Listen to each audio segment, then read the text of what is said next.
افضحكم. افضحنا؟ كلكم افضحكم. طلعنا. كلكم افضحكم. كلنا نريد ننفضح بس طلعنا. والله افضحكم. طلعنا. ما تقدرون. ليش ضم الارشيف؟ بابا ما تقدرون، فضيحة. اي تاريخ ضامه؟ استغفر الله العلي العظيم. ايش تحكين انت؟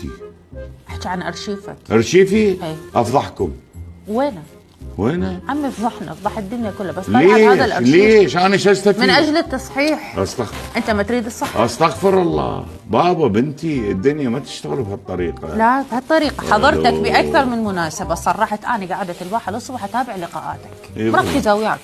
اي والله. أنت كنت تنطي رواتب للمعارضين اللي اليوم يمتلكون أرتال وقصور وسيارات وحمايات و و و و و والقائمة تطول. وكان دافع الدنيا، انا على ايدي طالعه مليارات، ما ادير بال على احد، بس شرف العالم قصه. ومال العراقيين قصة، اللي دخل بالجيوب.